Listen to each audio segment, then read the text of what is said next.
राम लक्ष्मण ही नहीं, रामायण में भरत शत्रुघ्न ने भी काटा था वनवास। पिता दशरथ का वचन पूरा करने के लिए श्री राम 14 वर्ष के वनवास के लिए घर से निकले तो अनुज लक्ष्मण और अर्धांगिनी सीता भी साथ गई। इस दौरान छोटे भाई भरत और शत्रुघ्न अपनी ननिहाल में थे, लेकिन जब वो लौटे तो भाई के वियोग में उन्होंने भी राजमहल छोड़ दिया। भरत भाई की चरण पादुका रखकर नंदीग्राम के जंगल में कुटिया बनाकर तपस्वी के भेष में रहते हुए राजपाट देख रहे थे। वह यहाँ जमीन पर सोते थे और नदी पोखरों का पानी पीते, कंदमूल फल खाते। इधर तीनों भाइयों के राजमहल छोड़कर जंगल में रहने से आहत चौथे भाई शत्रुघ्न ने भी अयोध्या छोड़ने का फैसला कर लिया। बिना किसी को बताए वह नंदीग्राम में ही जाकर भाई भरत की कुटिया के बाहर तपस्वी की तरह रहने लगे। बताया जाता है कि पूरे 13 साल तक पूरी अयोध्या तो क्या, खुद माँ कौशल्या को भी इसकी खबर नहीं थी। एक दिन रात के समय राजमहल की छत पर कौशल्या ने शत्रुघ्न की पत्नी श्रुतकीर्ति को अकेले टहलते हुए देखा तो चौंक उठी। उन्होंने तत्काल पहरेदारों के जरिए उन्हें बुलवाया। श्रुतकीर्ति के आने पर कौशल्या ने उनसे पूछा, तुम अकेले छत पर क्यों टहल रही हो?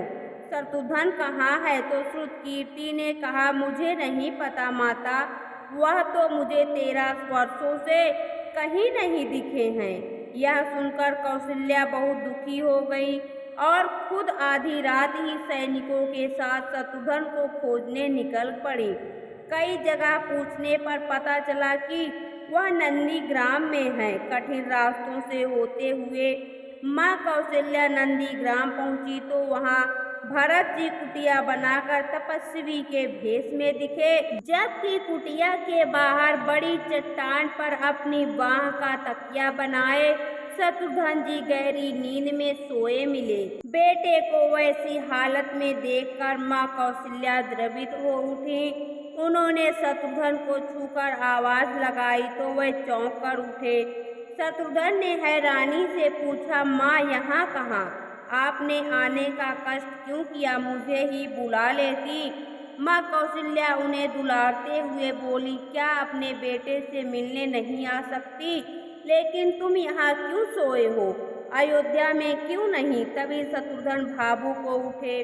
उन्होंने कहा, माँ, बड़े भैया राम पिता का आदेश मानते हुए वन चले गए, साथ भैया लक्ष्मण और भाभी सीता भी गए। अब भैया भरत भी नंदीग्राम में कुटिया बनाकर रह रहे हैं, तो क्या राजमहल का ठाट बाट मेरे लिए ही था? इस पर माँ कौशल्या कोई जवाब न दे सकी।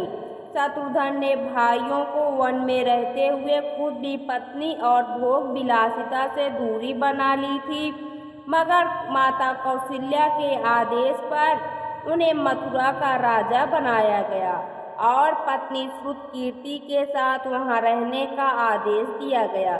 श्रुतकीर्ति सीता की चचेरी बहन और राजा जनक के छोटे भाई राजा कुलध्वज की पुत्री थी। इस तरह 13 वर्ष का वनवास काटकर शत्रुघ्न मथुरा के राजा बने। भरत जंगल से राजकाज चलाते हुए राम के वनवास पूरे होने के बाद अयोध्या लौटे। दोस्तों, आपको यह पौराणिक कथा कैसी लगी कमेंट बॉक्स में ज़रूर बताएं। वीडियो को लाइक करें, शेयर करें और हमारे चैनल को सब्सक्राइब करना न भूलें। वीडियो देखने के लिए आपका बहुत बहुत धन्यवाद।